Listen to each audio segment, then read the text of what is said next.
The book that started it all wasn't written by a prophet, a king, or a saint. It was written by a man the Torah barely mentions. And for 700 years, the world assumed someone else wrote it. A second-century sage hiding in a cave. A fugitive mystic whose words were said to burn with the fire of heaven itself. But behind that legend, behind that borrowed name, stood a quiet Spanish rabbi who had read everything, understood everything, and carried a secret so vast that he could only release it under a borrowed identity. His name was Moses de Leon, and what he produced, or compiled, or channeled, depending on who you ask, became the most studied, most argued over, most transformative mystical text in the history of Judaism, the Zohar, the Book of Splendor, a name that barely contains what it holds. You are watching this right now because something inside you already knows there is more. More to the universe than the surface. More to Scripture than the plain reading. More to your existence than the body you inhabit and the problems you carry. You feel it the way you feel music in a minor key somewhere behind the ribs. Somewhere in the space between sleep and waking. That feeling is not imagination. That feeling is recognition. The ancient teachers said that the soul knows what the mind has not yet been told.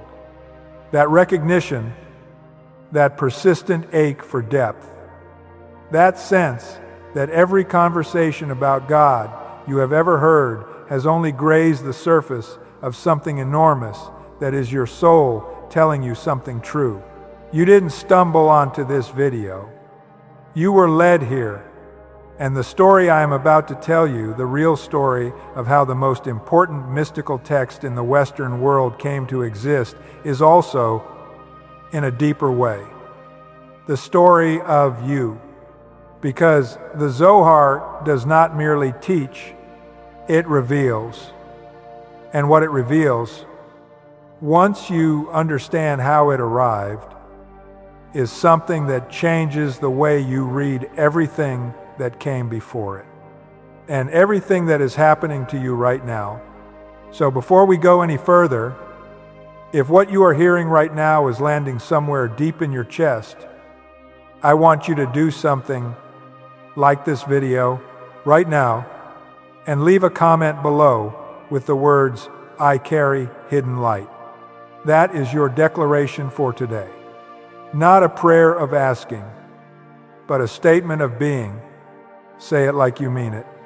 I carry hidden light, then subscribe and turn on notifications. Because this channel exists to go deeper than the surface every single week. And we go a lot deeper than most people are willing to go. My name is Rabbi Eliezer Margalit. I am 74 years old. I was born in the shadow of the Pyrenees, in a family that had carried Kabbalistic tradition for 5 generations before me.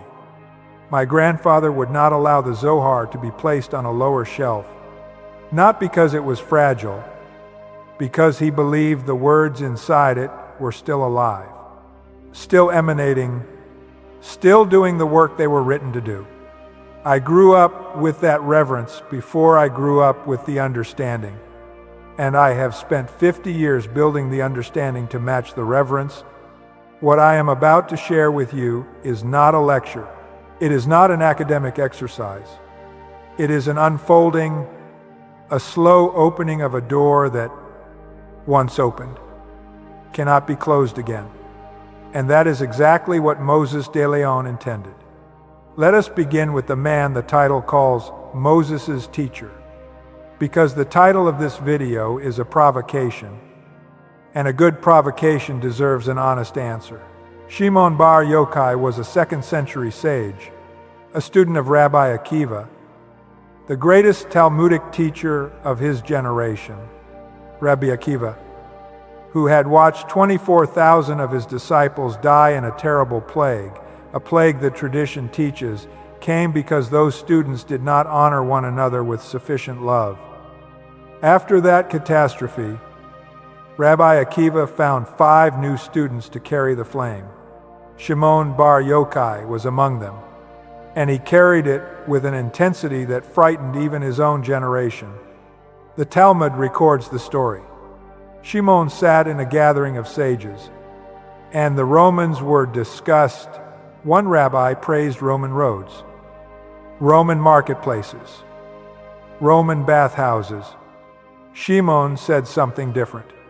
He said the Romans built everything for their own benefit, not for Israel, not for God, for themselves. This was reported to the Roman authorities, and a sentence of death was issued for Shimon bar Yochai. He ran. He and his son, Rabbi Elazar, fled to a cave somewhere in the Galilee. Tradition places it near the village of Pekian in the northern Galilee region. And there, in the dark, in the silence, sustained by a carob tree that grew miraculously at the cave's entrance and a spring of fresh water that appeared from the rock they studied. For 12 years, they did nothing but study. They buried themselves in sand up to their necks to preserve their clothing and spent their days in Torah and prayer. 12 years without distraction. 12 years without the noise of commerce, politics, family quarrel, social obligation. 12 years in the dark with the light of the hidden Torah. Sit with that image for a moment. 12 years. Not 12 days. Not 12 months. 12 years of unbroken concentration in total darkness and silence, with nothing to eat but the fruit of a miraculous tree and nothing to drink but water from a miraculous spring. That is not hardship in the ordinary sense. That is a different category of human experience altogether. That is the kind of pressure that either breaks a person completely or transforms them into something the world has no ordinary category for. When they finally emerged, they looked at farmers working their fields, and it disturbed them so profoundly that their gaze itself scorched the earth. A heavenly voice told them, "Have you come out to destroy my world? Return to the cave." And they did, for 12 more months, and when they emerged again, a different orientation had settled in them. They met an old man rushing home with 2 bundles of fragrant myrtle branches in honor of the Sabbath, and something in that simple human act of devotion, that ordinary holiness of an ordinary person preparing for a holy day, restored in them the ability to see the world as it truly is, sacred, alive, worthy of protection rather than annihilation. This story is recorded in the Talmud, in Tractate Shabbat. It is not legend. It is ancient text. Now, the Kabbalistic tradition, passed down through the centuries, maintains that during those years in the cave, Shimon bar Yochai did not merely master the revealed Torah, he mastered the hidden Torah, the inner fire beneath the words, and when he finally emerged and lived out the rest of his days, he taught those secrets to a small circle of disciples called the Shevraya, the fellowship. And one of them, Rabbi Abba, recorded everything. That record became the Zohar. That is the tradition. But here is the historical reality. Here is what the evidence tells us. The Zohar did not appear in the world during the 2nd century. No rabbi, no scholar, no manuscript from the ancient world quotes a single line from it during the 1,000-year period following the death of Shimon bar Yochai. Not one. The first fragments of the Zohar began circulating in 13th-century Spain. In the late 1200s, in Castile, and they were circulating from the hands of a single man, Moses de Leon. Stop right there. Moses ben Shem Tov de Leon was born around 1240 in Leon, in what is now Spain.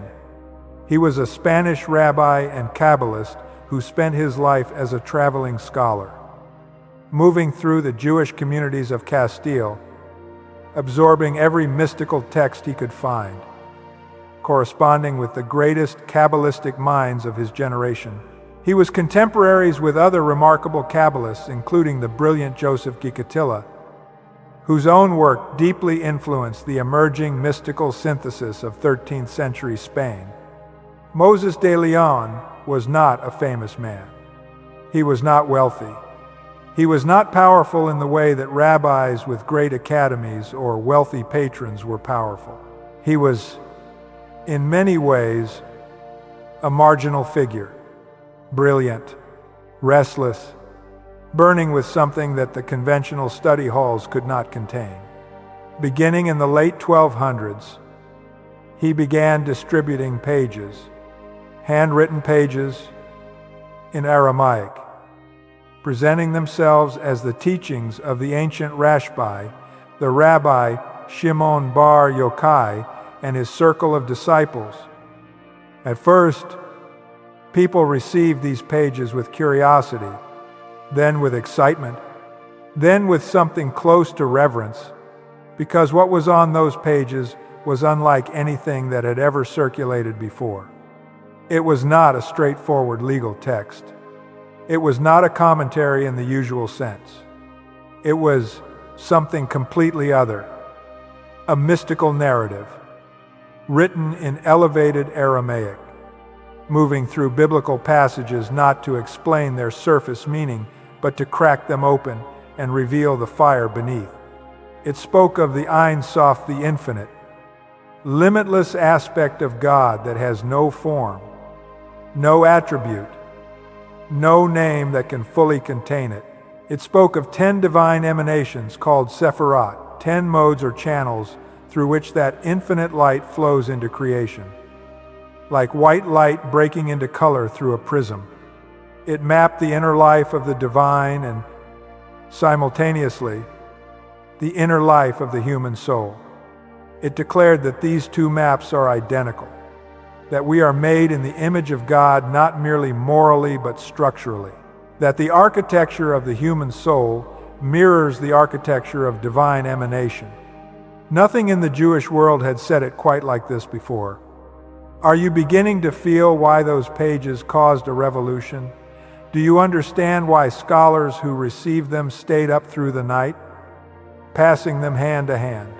Can you sense what it means to hold a text that tells you the universe is not what you see, it is what shines through what you see?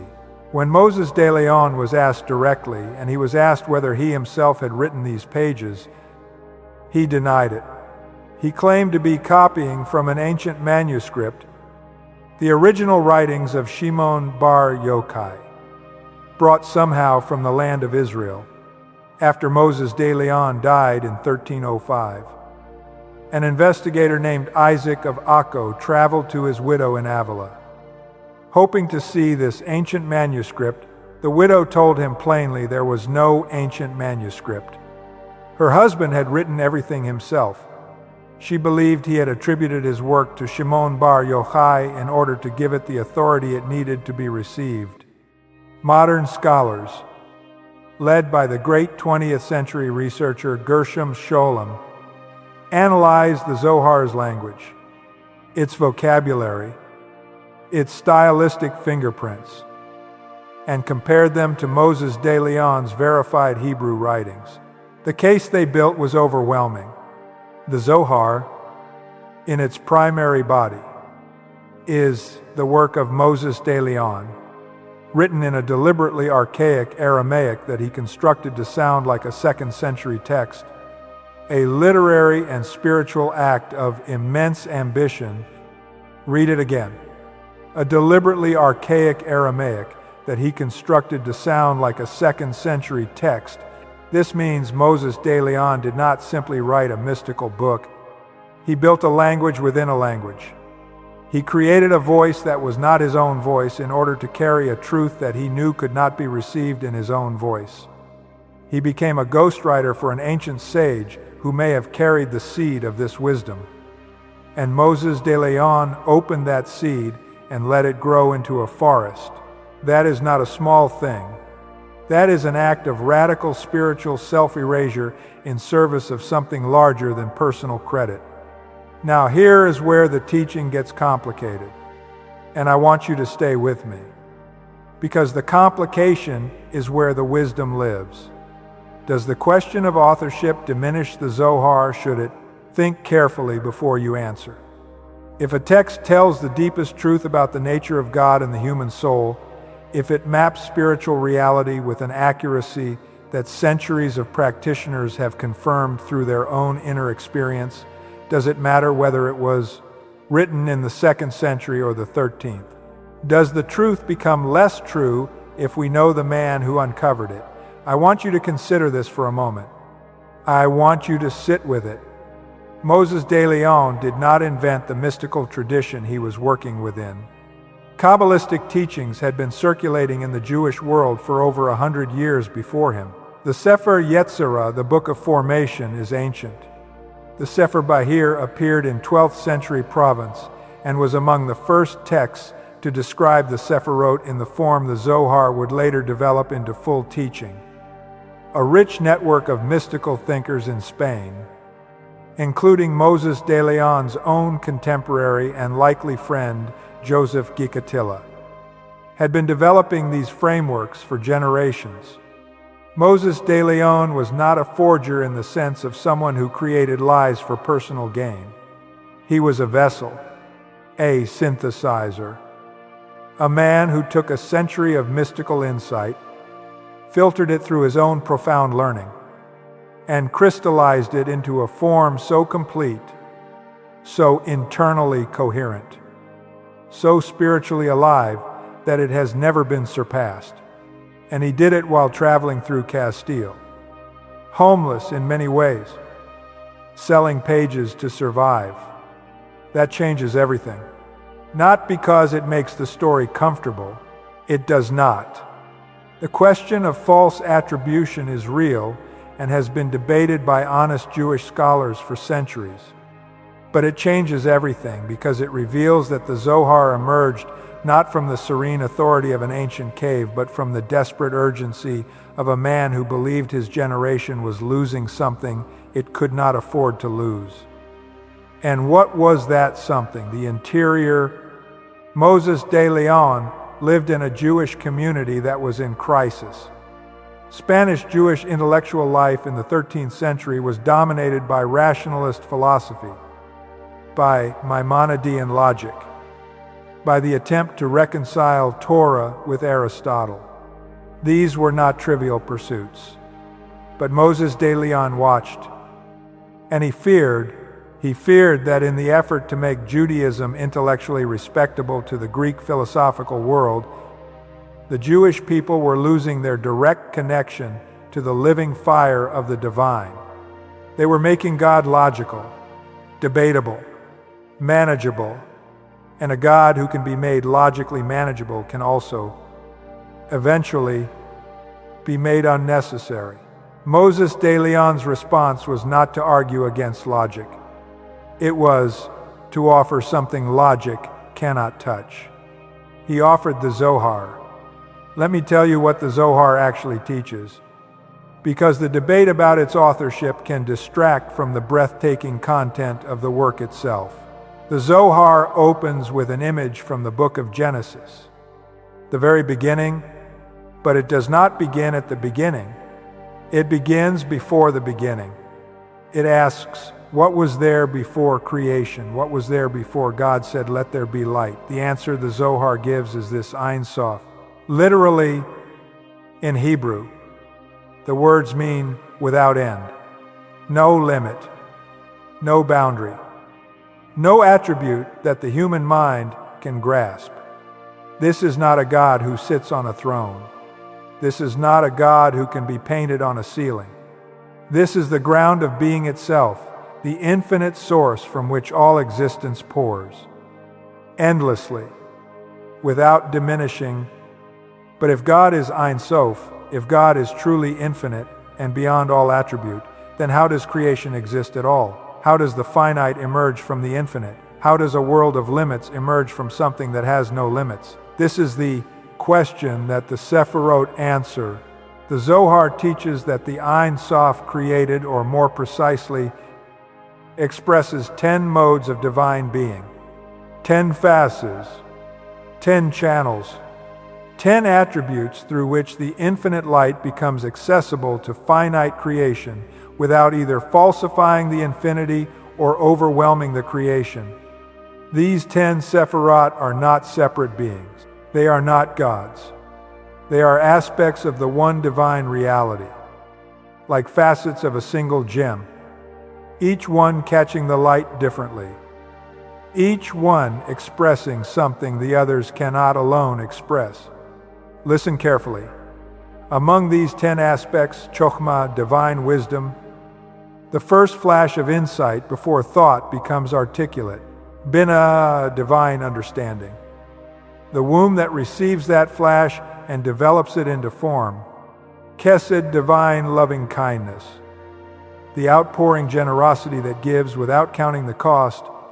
Gevura, divine strength and judgment, the force that holds boundaries, that says this far and no further, that shapes generosity into something that can actually be received without overwhelming the recipient. And Tiferet, divine beauty and harmony, the balancing center that holds Hesed and Gevura together, love and limit, generosity and boundaries, in dynamic equilibrium. These are not metaphors in the Zohar. They are structural. They are the architecture of how the divine life actually moves.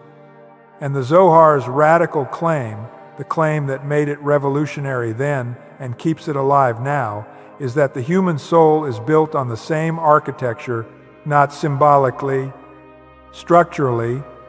When you experience a surge of generosity that costs you something real, you are not merely being nice. You are activating Hesed in your soul. When you hold a boundary, when you say no to something that would harm you or another, when you choose discipline over impulse, you are expressing Gevura. When you find the middle path, when you hold contradictions together without collapsing into either extreme, when you love without suffocating and give without depleting yourself, you are living in Tiferet, divine beauty, the harmonizing force at the center of the tree of life. The Zohar is saying you are not separate from the divine life. You are an expression of it. Every moment of your existence is a moment of the divine expressing itself through a unique, unrepeatable vessel, you, not a wish, not a philosophical abstraction, a description of reality. And here is where the teaching becomes personal. Here is where Moses de Leon's courage in writing this text, his willingness to risk the accusation of fraud in order to get this truth into the world, becomes something you can feel in your own body. Every tradition that tries to keep God at a distance, every theology that makes divinity remote, unknowable, unapproachable, except through perfect compliance, that theology produces a particular kind of suffering. You know this suffering. You may carry it right now.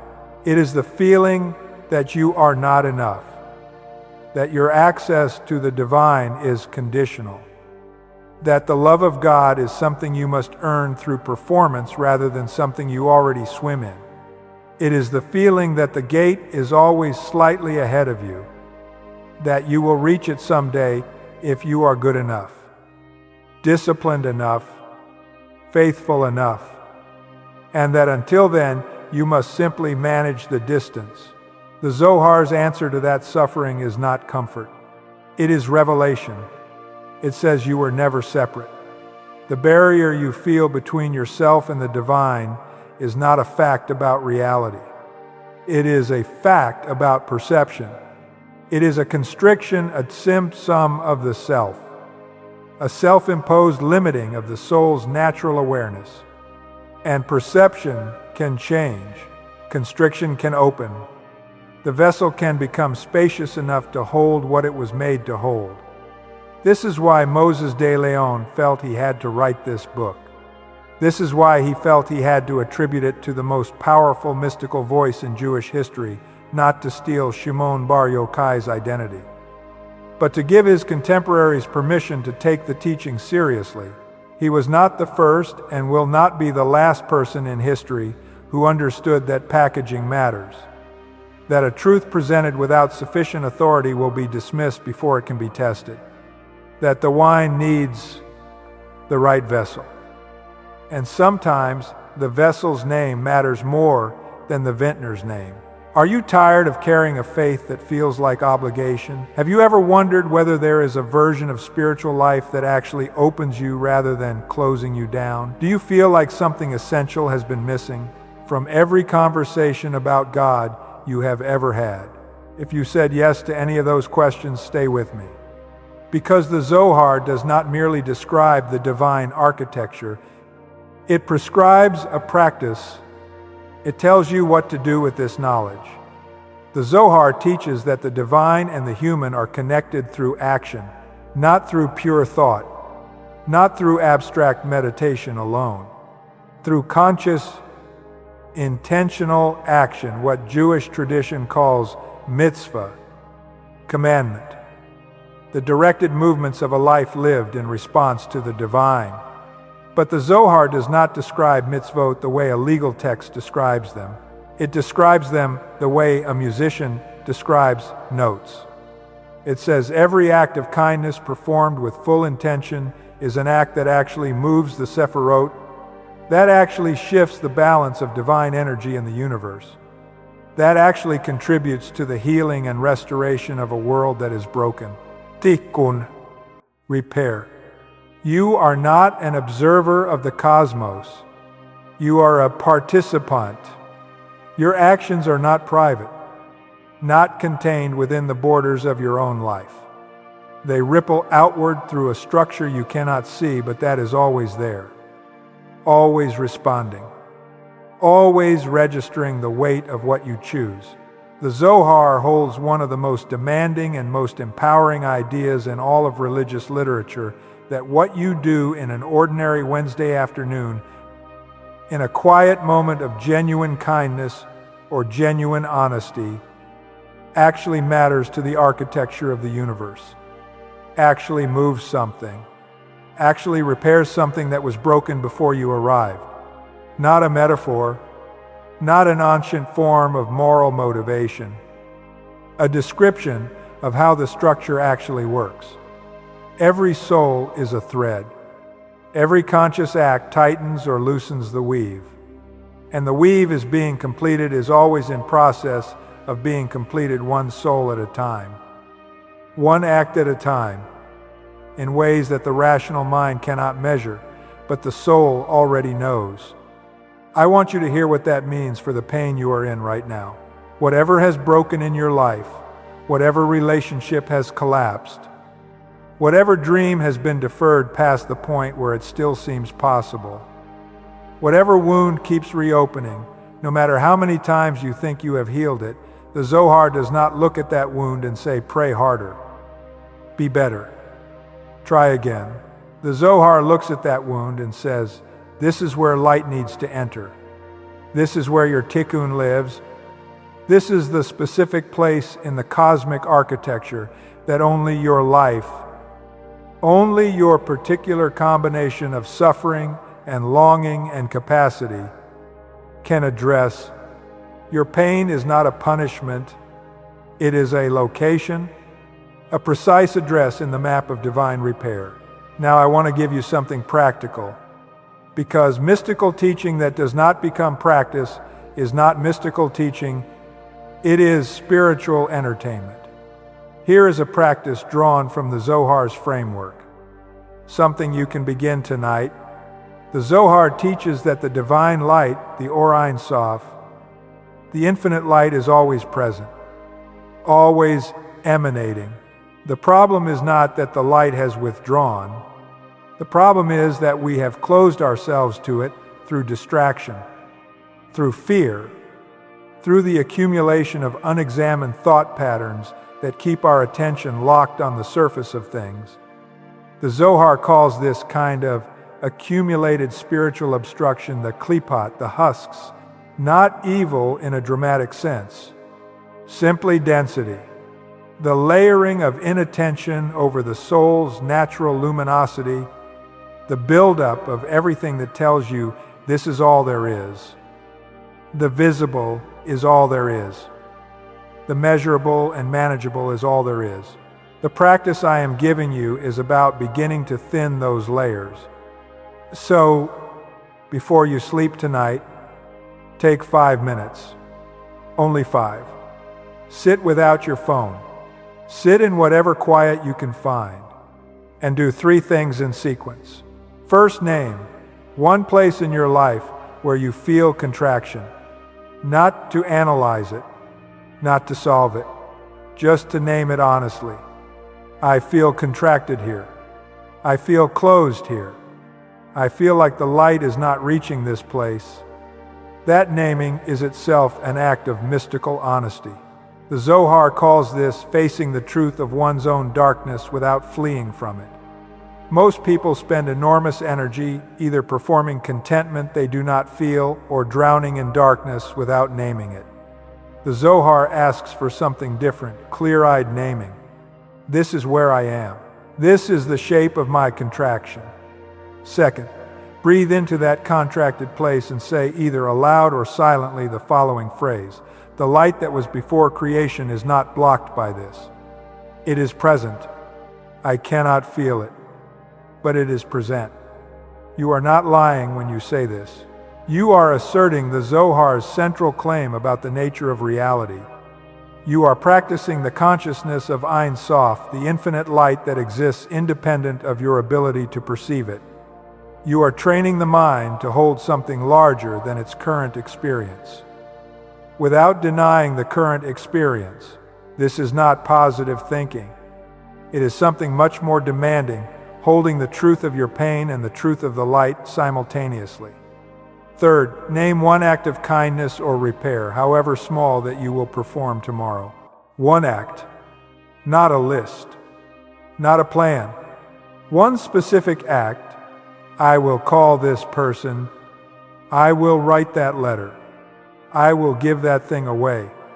I will tell that truth I have been avoiding. I will do that task I have been deferring out of fear. One act. Because the Zohar teaches that intention without action is incomplete, and action without intention is mechanical. But intention followed by a single concrete act is a movement in the divine structure. It is tikkun. It is repair, and it does not have to be large to matter. The Zohar does not measure acts by their scale. It measures them by their alignment, by whether they emerge from the genuine interior or merely from the performance of virtue. 5 minutes, 3 steps, tonight, and if you do this for 7 days, not 7 years, 7 days, you will notice something. Not a vision, not a thunderclap from heaven, something quieter, a shift in the quality of your attention. A slight loosening of the tightness around whatever has been most contracted. A sense, subtle but real, that the surface of your life is not the totality of your life. That there is more happening than you can see. That the architecture beneath the ordinary is intact and luminous even when you cannot feel it. That is the beginning of Kabbalistic consciousness. I want to pause here and tell you something about the literary form of the Zohar itself, because it matters for understanding what Moses de Leon actually built.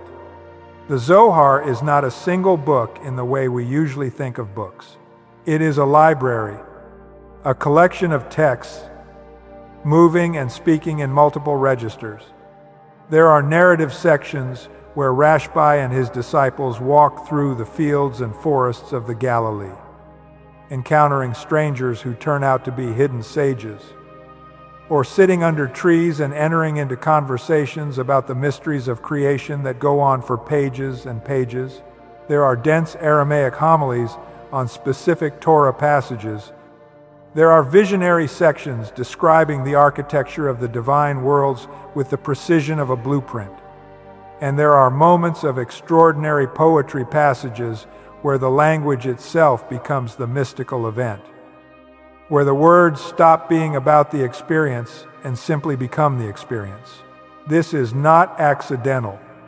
Moses de Leon understood consciously or intuitively that truth of the kind he wanted to transmit cannot be delivered in a straightforward lecture.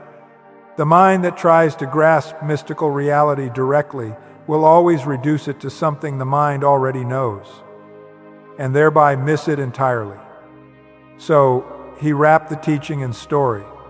He put it in motion. He let it unfold through characters who are themselves in process, themselves discovering, themselves surprised by what they encounter.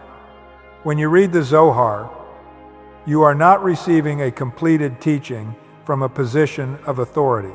You are walking the road with the Shevraya. You are sitting under the tree. You are the stranger who gets pulled into a conversation that changes everything. That is exactly what is happening right now.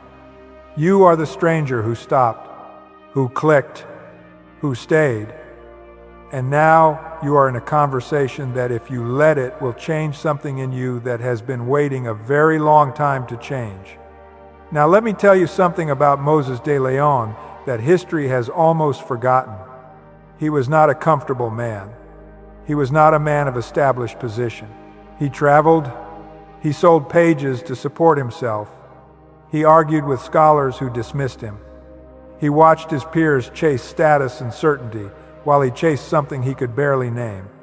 He was, in the terminology of our own age, a man who did not fit the system. And the book he wrote, whoever truly wrote it, however many voices and traditions it contains and synthesizes, is a book that was never meant to fit the system either. The Zohar was written for the person who has tried the surface and found it insufficient, for the person who has performed the forms and rituals and still felt a hollow ache at the center, for the person who suspects, in the honest hours before sleep, that the universe is deeper than anyone around them is willing to admit, for the person who feels the fire and has no language for it, no framework to help them understand why the ordinary world feels like a thin coat over something enormous and alive. The Zohar was written for you. Moses de Leon understood something that 700 years of history has confirmed. Authority matters, but truth survives the revelation of its source. The Zohar was questioned and attacked from the moment it appeared. Critics accused Moses de Leon of fraud. They argued about the Aramaic. They noted anachronisms. They debated and challenged and doubted. And the Zohar survived every challenge. Not because the debates were resolved in its favor, many of them were not, but because the practice it described worked. People who took it seriously and followed its guidance reported that something shifted, that their prayer deepened, that their understanding of Torah expanded into dimensions they had not known were there, that their suffering, held within the Zohar's framework, began to take on a different quality, not smaller, but purposeful, directed, part of a larger movement toward repair. Truth does not need a perfect biography. It needs to function, and the Zohar functions. Pay attention to the next sentence. The question of who wrote the Zohar is fascinating, historically important, and ultimately secondary to the question of what the Zohar does. What it does is this: it teaches you to hold two realities simultaneously, the visible and the invisible, the finite and the infinite, the broken and the whole, the wound and the light entering through the wound. It does not ask you to choose between these realities. It does not ask you to deny the darkness in order to claim the light, or to deny the light in order to be honest about the darkness. It asks you to be large enough to hold both, to be, in the Zohar's own language, a vessel spacious enough to contain the divine overflow without shattering, not a vessel that eliminates pain, not a vessel that bypasses difficulty, a vessel that holds it all, the darkness and the light, the question and the silence after the question, and does not break. This is the work. And someone watching this right now, I want to speak directly to you. You have been carrying something for a long time, something that you have not been able to put down and not been able to fully face. A grief, a failure, a secret, a hunger that no achievement has satisfied, a longing that makes you feel embarrassed sometimes because you cannot even name what you are longing for. You only know the longing is there, constant, underneath everything, like a frequency that runs beneath all the other frequencies of your life. You have been watching this video not because you are casually curious about medieval Jewish mysticism. You have been watching because something in the title caught you, held you, whispered to you, there is a story here that is about your story. You are right. Moses de Leon sat in 13th-century Castile, and he wrote about you. He wrote about the person who has been excluded, overlooked, whose deepest inner life has never had a language adequate to contain it. He wrote about the one who suspects there is fire beneath the surface of every ordinary moment, but who has no tradition, no teacher, no framework to help them access it. He wrote the Zohar for the one who feels the burn of something infinite trying to move through a life that keeps being told it is only ordinary. He wrote it for every generation that would come after him and need what he had found. He wrote it for you. And Shimon bar Yochai, the 2nd-century sage, whose name sheltered the work for centuries, he spent 13 years in a cave, becoming a vessel for something the world was not yet ready to receive. He suffered that cave. He went back to it when the world proved too much. And what came out of that suffering was a capacity for light so concentrated it could not be looked at directly. He came out burning, and the world said too much. Go back. And he went back, and he came out again. And this time he came out ready to see the man with the myrtle branches and feel love instead of annihilation, ready to receive the world as it is, not only as it should be. Your cave years are not wasted years. Whatever isolation you have been through, whatever years of invisibility, whatever extended time when no one saw you clearly and you were not sure you saw yourself, whatever seasons of spiritual drought when all the practices felt hollow and all the promises felt distant, and you wondered in genuine desperation whether you had missed something fundamental or were simply broken in some way that could not be repaired. Listen to me. The Zohar teaches that the deepest wisdom in a human life almost always comes from the periods of concentrated darkness. When the distractions fall away and there is nothing left but the question of what you truly are and what you are here to do, you are not behind. You are not broken past repair. You are in the cave. And Elijah stands at the door. The decree is about to be lifted. I do not know the exact moment, but I am telling you with the conviction of a man who has sat with this teaching for 50 years, the moment is closer than you think. And what you have learned in the dark, what has been refined in you by the dark, is exactly what your generation needs from you. Do not waste it by returning too quickly to the noise. Let the cave finish its work. Now, the world that received the Zohar was a world under pressure. Medieval Spanish Jewry was caught between Christian rule and Islamic rule, between persecution and uneasy tolerance, between the rationalist impulse that wanted Judaism to sound like philosophy and the mystical impulse that wanted Judaism to sound like fire. Moses de Leon chose fire. He chose the interior. He chose the hidden reality over the visible one. And that choice, made in a difficult century, produced a book that is still studied today, not as history, but as living teaching. The Zohar's influence did not peak in the 13th century. It grew. When the Jews of Spain were expelled in 1492, when an entire community was uprooted from everything it had known, scattered across the Mediterranean world, carrying only what it could hold in human memory, and in the book small enough to carry it was the Zohar they turned to. Because the Zohar had an answer for catastrophe that rationalist philosophy did not. It said suffering is not the end of the story. It is a moment in a larger movement of cosmic repair. Your exile is not your identity. It is your assignment. That is not a comfortable teaching. It is a demanding one.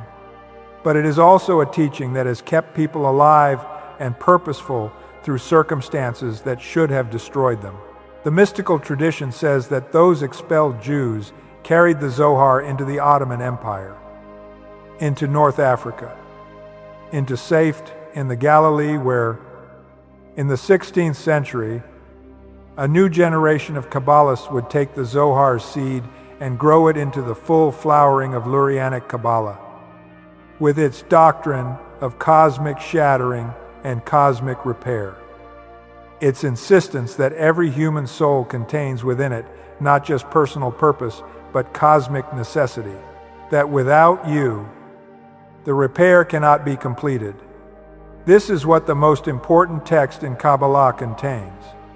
This is what Moses de Leon risked his reputation to put into the world. This is what he wrapped in the borrowed authority of a 2nd century cave mystic, because he believed the 13th century needed it, and every century after it would need it too. He was right. So where does that leave us? Where does the story of Moses de Leon leave the person watching this video in the 21st century, carrying whatever it is they are carrying, trying to navigate a world that is also under pressure, also caught between rationalism and something else, also desperately in need of an interior life that the exterior world keeps telling us is either irrelevant or impossible? It leaves us here. You carry hidden light. I said it at the beginning, and I am saying it again now, and I mean it as precisely as I mean anything I have ever said, not as encouragement, as description, not as a motivational phrase designed to make you feel better for 5 minutes. As a claim about the structure of reality, the Zohar teaches that the divine spark, the nitzotz, the innermost core of the human soul, is a fragment of the Ein Sof itself, not a copy, not an image, not a reflection of something far away, a fragment, an actual piece of the infinite light, housed in a finite form, finding its way back to the source through the specific path of one particular life.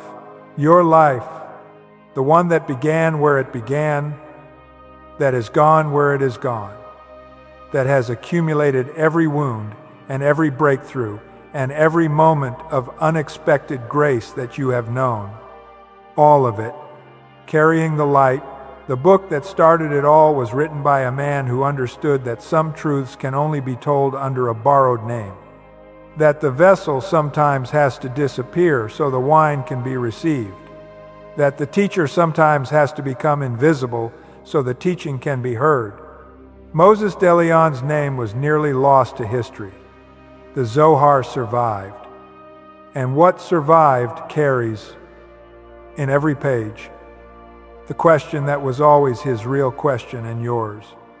What is the infinite light, and how do I let it move through me? The answer begins tonight, with 5 quiet minutes, with one honest naming, with one act of repair, one step of tikkun in a world that is waiting, has always been waiting, for what you specifically carry. Before I close, I need to ask you one more time. Leave a comment below with these words: I carry hidden light. Say it for yourself. Say it as a declaration, as a defiance of every voice, external or internal, that has ever told you that you are ordinary, forgettable, too broken for what you feel inside, too small for the fire that keeps trying to move through you. Say it as an act of tikkun, because the Zohar teaches that when even one soul declares its true nature with genuine intention, something in the divine structure responds. Something shifts. Something that was contracted opens. You are not shouting into emptiness. You are speaking into a structure that is always listening. I carry hidden light. And if this conversation has opened something in you, if you want to go deeper into the Zohar, into Moses de Leon, into the Sephirot and the Tree of Life and what they mean for the way you actually live your ordinary days, then subscribe, turn on notifications, because this is only the beginning. There are layers beneath this layer. There is always more light beneath the light you can already see. And we are going to keep going down, together, into the radiance. May you find in your darkness the same gift that Shimon bar Yochai found in his cave. May you emerge from your seasons of hiddenness, burning with something the world did not know it needed until you arrived to give it.